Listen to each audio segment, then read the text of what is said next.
las grabadoras. Bueno, pues bienvenidos hermanos, espero que estén todos contentos, estén gozosos de que podemos estudiar la palabra. Vamos a empezar con un breve repaso. Espero que les haya dado tiempo de escuchar la palabra, el estudio que dimos desde la vez pasada. Creo que puedo ver los comentarios, las dudas. Si tienen alguna duda, por favor, no duden en decírmela. Espero que les haya dado tiempo de estudiar, de escuchar el estudio. Ya es la quinta parte que vamos a ver acerca de la sabiduría de Dios. Entonces, bueno, pues vamos a dar empiezo. Hacemos un breve estudio, un breve repaso de lo que hemos visto hasta ahora acerca de la sabiduría y empezamos con lo que más detenidamente con lo que vimos en el estudio pasado. ¿Ok? La sabiduría de Dios, vimos que está muy relacionada con la omnisciencia de Dios. No son exactamente lo mismo. Algunos autores lo manejan como un mismo atributo. Y como MacArthur lo dice, la sabiduría de Dios es la acción omnisciente con una santa voluntad. Dios no solo conoce todo, no solo conoce los más mínimos detalles, en su perfección conoce todo a la perfección. No hay algo que conozca mejor que otras cosas, pero además de conocerlo todo, lo ha ordenado sabiamente. Vimos que todo lo que hizo lo ha hecho con sabiduría. Desde el inicio de los atributos que hemos hablado, de los atributos de Dios, hemos visto cómo Dios actúa con todos sus atributos en plenitud en todo tiempo. Dios no tiene pasiones, no tiene esas variaciones que nosotros solemos tener, que de repente reaccionamos con algún exabrupto de ira o con tristeza. Dios no, Dios opera igualmente, Él es inmutable y por ende no cambia, no tiene esas pasiones y esas variaciones. Por ende, todo lo que hace, todo lo que ha decretado, lo ha decretado sabiamente, con una sabiduría perfecta. Ha ordenado todos los medios hacia un fin perfecto, los medios perfectos, los mejores que podían haber, y los ha dispuesto Él. Vimos incluso en su creación algunos detalles acerca de ese fine tuning o lo que es la creación inteligente de la que hablan incluso los científicos, que ahí está en un perfecto equilibrio y que lo ha ordenado perfectamente Dios. Vimos que Tozer también habla de que la sabiduría de Dios es la habilidad de diseñar fines perfectos y de conseguir esos fines mediante los medios más perfectos. Y solo Dios es el único que conoce todo. Y a partir de ahí, cuando nosotros habíamos hablado acerca de la omnisciencia de Dios, vimos tres versículos en donde la doxología, es decir, donde la alabanza final en algunas epístolas mencionaba a Dios como el único y sabio Dios, y justamente hablaba acerca de esa única sabiduría que solo Dios posee. Hablando de ello, referimos a Romanos 16:27, que es donde nos hemos detenido, entendiendo el contexto de donde parte Pablo para llegar a esa conclusión, y vimos cómo poquito antes de ello hablaba justamente Pablo de cómo Dios iba a poner en breve la cabeza de Satanás siendo aplastada, e hicimos una referencia a que ello explicaba cómo es una referencia al protoevangelio, esto es la primer vista que tenemos del evangelio, que es en Génesis 3, y hicimos una referencia a toda la historia narrada, a toda la historia de la redención, desde el Génesis, la caída, Caín y Abel, la maldad cómo se multiplicó y la nueva caída, cómo Dios hace un juicio a través del diluvio, y nuevamente cae Moisés, y retomamos cómo Esteban hace mención de ello al hablar acerca de toda la historia de la redención del pueblo de Israel desde Abraham hasta la llegada de Jesús. Y vimos e hicimos una referencia a cómo esto podría parecer a los ojos del hombre un fracaso o fracaso tras fracaso, pero lo que en realidad estamos viendo es que está la sabiduría de Dios detrás de todo ello. Dios conoce el final desde el principio. Hemos visto cómo Dios lo sabe todo porque lo ha decretado todo en su soberanía y en su omnipotencia y en su omnisciencia, y por ende Él conoce todo. Y Él, a la hora de decretar soberanamente cómo habría de acontecer toda la historia, lo hizo con sabiduría.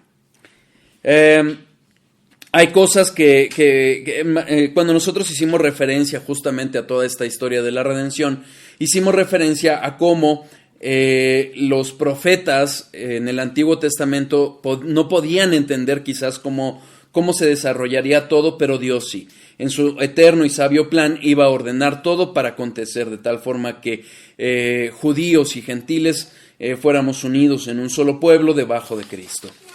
No es como los dispensacionalistas afirman de que hay una historia diferente para Israel y otra para la iglesia. La iglesia o Israel es la iglesia del Antiguo Testamento. Y vimos que finalmente lo que unía todo lo que es el antiguo desde el protoevangelio, es decir, la primer promesa que nos dio Dios hasta la culminación de todas sus promesas, el regreso de Cristo y el fin que va a tener la historia como la conocemos, es la sabiduría de Dios. Es lo que lo une absolutamente todo. De ahí partimos a analizar entonces cómo la historia estaba siendo unida coherentemente a través de la sabiduría de Dios, y es a través de los ojos de la fe que nosotros podemos entender cómo finalmente todo terminó operando dentro de un orden específico dado por Dios.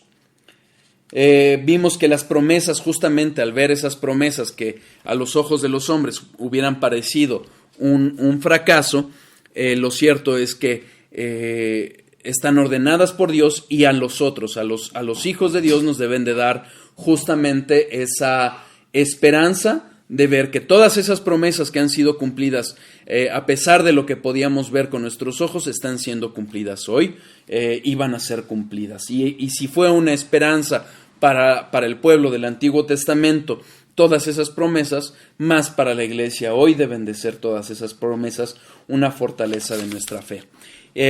Vimos cómo un segundo. Sí, vimos cómo Charnock decía, desde la amenaza de la serpiente en el Edén a la magulladura o moretón en el Calvario y el triunfo sobre ella en el Monte de los Olivos. Entonces vemos toda una línea de cómo Dios ha diseñado todo y cómo va aconteciendo todo. Debemos de confiar en la sabiduría de Dios para que Él, dejarlo a Él en su magnificencia, en su sabiduría, lleve a cabo el cumplimiento y muestre sus misericordias y su gloria en su debido tiempo. Confiemos y descansemos en Él, y entonces regresamos en el estudio pasado a la doxología que está en Romanos 16, a la referencia al único y sabio Dios, y vimos cómo el evangelio que una vez fue confiado al pueblo de los hebreos, al pueblo judío, fue finalmente abierto a todo el mundo. Y Dios lo ordenó justamente en ese sentido para que así aconteciera. Esa sabiduría se manifiesta en el evangelio, ese evangelio que nos es revelado a la iglesia, y es a través de ese evangelio que incluso las potestades pueden ir conociendo, las potestades celestiales, los ángeles, los seres celestiales, van a ir reconociendo esa multiforme sabiduría de Dios. Más adelante aclararemos por qué Pablo refiere a la multiforme sabiduría de Dios.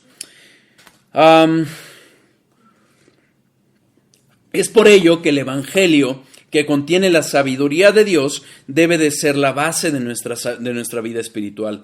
Es la semilla de donde nace, es la verdad que nos continúa, la leche espiritual que nos nutre como niños espirituales y es la verdad que nos va santificando a lo largo de la vida cristiana.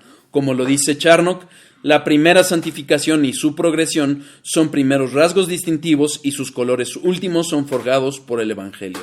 El Evangelio no es algo que nada más conocemos los cristianos al momento de la conversión y lo que predicamos. Es algo que debemos de vivir todos los días y aún debemos de nutrirnos del Evangelio, de la sabiduría de Dios todos los días de nuestra vida. Finalmente va a ser aquello que nos va a llevar a ir siendo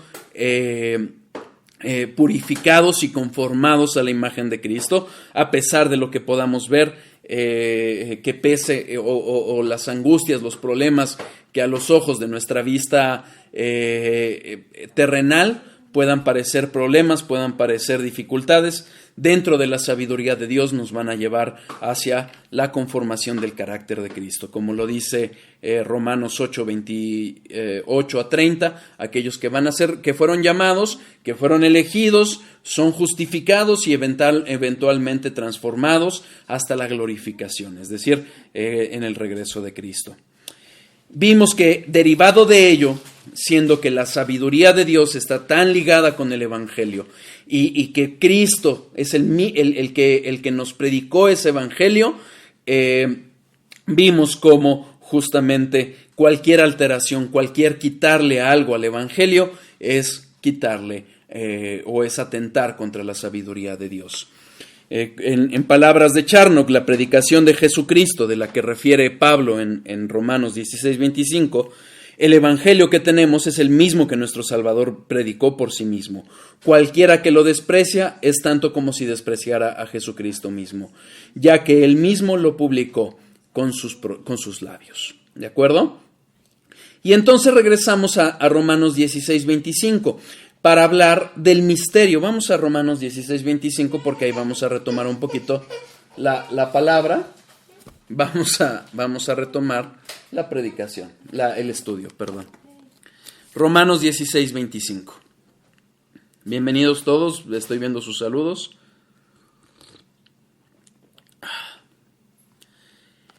Y al que puede confiarnos según mi evangelio, la predicación de Jesucristo, según la revelación del misterio que se ha mantenido oculto desde tiempos eternos, pero que ha sido manifestado ahora y que por las escrituras de los profetas, según el mandamiento del Dios eterno, se ha dado a conocer a todas las gentes para que obedezcan a la fe, al único y sabio Dios, sea gloria mediante Jesucristo para siempre. Amén. Hablamos de lo que es mi evangelio y por qué Pablo habla de mi evangelio, la predicación de Jesucristo, que es justamente lo que les decía, y la revelación de este misterio.